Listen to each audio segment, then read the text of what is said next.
తెలంగాణలో ఏసీబీ అధికారులు మరోసారి రంగంలోకి దిగారు. రోడ్లు భవనాల శాఖ ఈఎన్సీ మోహన్ నాయక్ లక్ష్యంగా ఏసీబీ అధికారులు సోదాలు నిర్వహించారు. ఆదాయానికి మించిన ఆస్తులు ఉన్నాయనే పక్కా సమాచారంతో ఏసీబీ బృందాలు రంగంలోకి దిగాయి. మియాపూర్తో పాటు మోహన్ నాయక్ చెందిన మొత్తం 11 ప్రాంతాల్లో ఏకకాలంలో ఈ సోదాలు నిర్వహిస్తున్నారు. ఆయన నివాసాలు, కార్యాలయాలు, బంధువులు మరియు సన్నిహితుల ఇళ్లలో తెల్లవారుజాము నుంచే తనిఖీలు కొనసాగుతున్నాయి.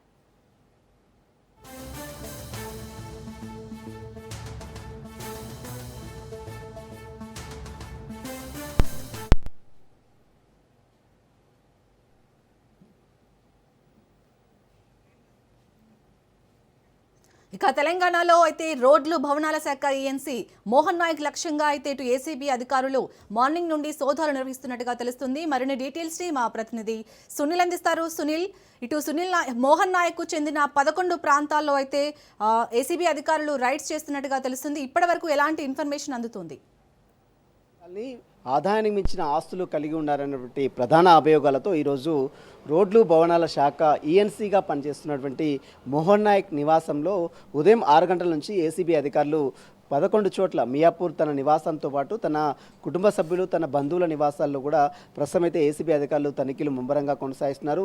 ఇప్పటివరకు పెద్ద ఎత్తున అతనిపై అనేక ఆరోపణలు, అవినీతి ఆరోపణలు రావడంతో రోడ్లు భవనాల శాఖలో పనిచేస్తున్నటువంటి సమయంలో ఈఎన్సీగా పనిచేస్తున్నటువంటి నేపథ్యంలో అతను పెద్ద ఎత్తున కాంట్రాక్టర్ల దగ్గర నుంచి కోట్ల రూపాయలు గడించారు, పెద్ద ఎత్తున ఆస్తులను కూడబెట్టుకున్నారనేటువంటి ప్రధాన అభియోగాలతోనే ఈరోజు ఉదయం నుంచి కూడా ఏసీబీ అధికారులు ముమ్మరంగా అతని నివాసం మియాపూర్లో ఉన్నటువంటి తన నివాసంతో పాటు తన కుటుంబ సభ్యులు, తన బంధువుల నివాసాల్లో మొత్తం 11 ప్లేసెస్లో మాత్రము ఏసీబీ అధికారులు అయితే సోదాలు కంటిన్యూ కొనసాగిస్తున్నారు. ఇప్పటివరకు జరిపినటువంటి సోదాల్లో అతని భారీగా స్థిరచర ఆస్తులు భారీగా గుర్తించినట్లు తెలుస్తుంది. భారీగా బంగారు ఆభరణాలు కూడా ఏసీబీ అధికారులు గుర్తించినట్లు కూడా సమాచారం తెలుస్తుంది.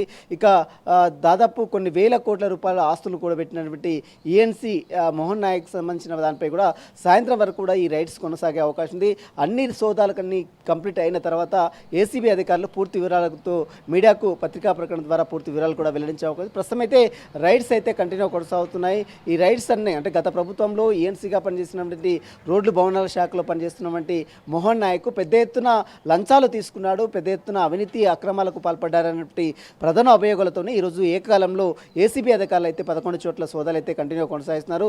సోదాలన్నీ ఈరోజు సాయంత్రం వరకు కంటిన్యూ కొనసాగే అవకాశం ఉంది. సోదాలన్నీ కంప్లీట్ అయిన తర్వాత ఏసీబీ అధికారులు దీనికి సంబంధించినటువంటి పూర్తి వివరాలు కూడా వెల్లడించే అవకాశం. ఇప్పటివరకు అయితే కొన్ని వందల కోట్ల విలువైనటువంటి ఆస్తులను, మరోవైపు ల్యాండ్ డాక్యుమెంట్స్తో పాటు కొన్ని బంగారపు ఆభరణాలకు, మరోవైపు కొన్ని లాకర్స్ను కూడా ఏసీబీ అధికారులు గుర్తించినట్లు కూడా సమాచారం తెలుస్తుంది. ఈరోజు సాయంత్రం వరకు అన్ని రైట్స్ కంప్లీట్ అయిన తర్వాత అన్ని వివరాలపై కూడా పూర్తిగా ఏసీబీ అధికారులు వెల్లడించే అవకాశం ఉంది. షాల్ని. Right, thank you Sunil.